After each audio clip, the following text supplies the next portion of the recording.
NDA की बैठक में 38 दल शामिल होने के एनडीए के दावे और जारी की गई लिस्ट को जनता दल यूनाइटेड ने फर्जी बताया है। जेडीयू के एमएलसी प्रवक्ता नीरज कुमार ने गुरुवार को कहा कि जेपी नड्डा जिस 38 पार्टी की बात कर रहे हैं वो पूरी तरह फर्जी है। उनके एनडीए में जनसुराज है।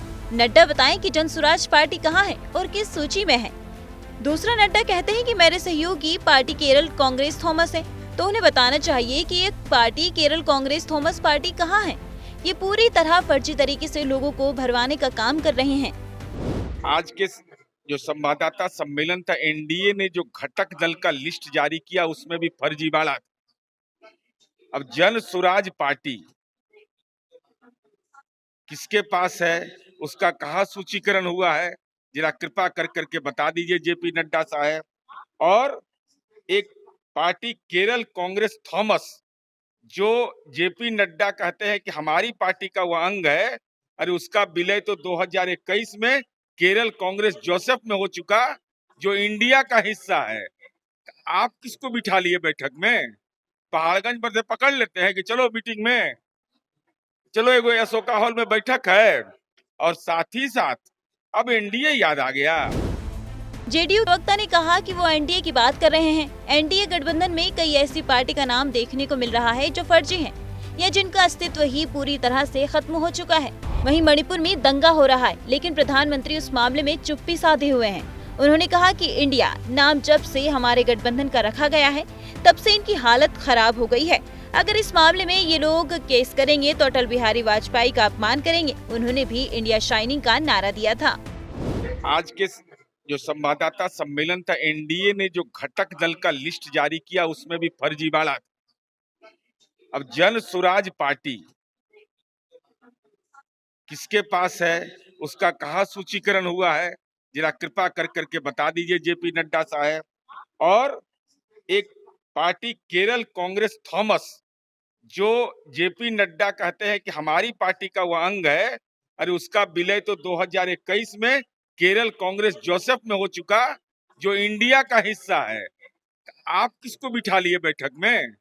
पहाड़गंज पर से पकड़ लेते हैं कि चलो मीटिंग में, चलो एगो अशोका हॉल में बैठक है, और साथ ही साथ अब एनडीए याद आ गया। आदरणीय प्रधानमंत्री जी की स्मरण शक्ति भी छिन्न हो गया है। उन्होंने 28 मई को मुख्यमंत्रियों की बैठक में कहा दिल्ली में कि एनडीए का वर्षगांठ होना है 25वीं, हम लोग मनाएंगे।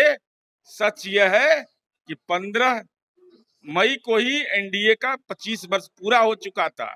तो जिनको डेट याद नहीं, समय, पार्टी का नाम शामिल करने में गड़बड़ी, तो लगता है कि इंडिया बन जाने के बाद एनडीए गठबंधन का जो भारतीय जनता पार्टी का शीर्ष नेतृत्व है वह केवल फर्जीवाड़ा के आधार पर वैकल्पिक राजनीति में अपनी ताकत दिखाना चाहता है। इंडिया को लेकर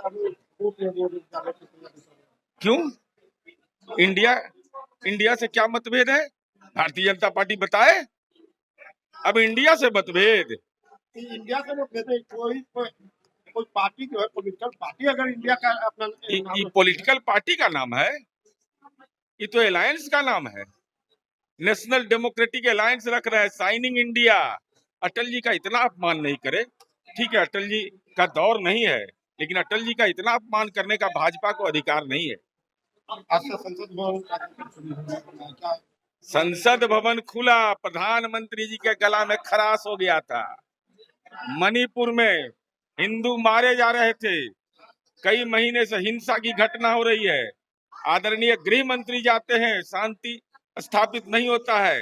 सर्वदलीय पहल करने का कोई प्रयास नहीं किया केंद्र सरकार ने, और बेटी बचाओ बेटी पढ़ाओ का नारा अब प्रवचन दे रहे हैं। आज प्रवचन यह दे रहे हैं कि राज्यों के अंदर में कानून व्यवस्था की जिम्मेवारी, अरे किसकी सरकार है मणिपुर में? आपकी सरकार है। तो ये क्या राजनीति में कायर प्रधानमंत्री देश का बैठ गया है कि हमारी बेटियों की अस्मत लूटा जाता रहे, और प्रधानमंत्री एनडीए की बैठक करते रहे, प्रधानमंत्री मध्य प्रदेश के अंदर बैठक करते रहे, चुनावी रैली करते रहे। उनको इस बात की चिंता नहीं कि मणिपुर में जाकर करके शांति और सौहार्द स्थापित करने के लिए अपने दल की सरकार है, तब इन्होंने पहल नहीं करके गुनाह किया है। और आज जब पार्लियामेंट का सेशन है तो राजनीति में प्रवचन कर रहे हैं।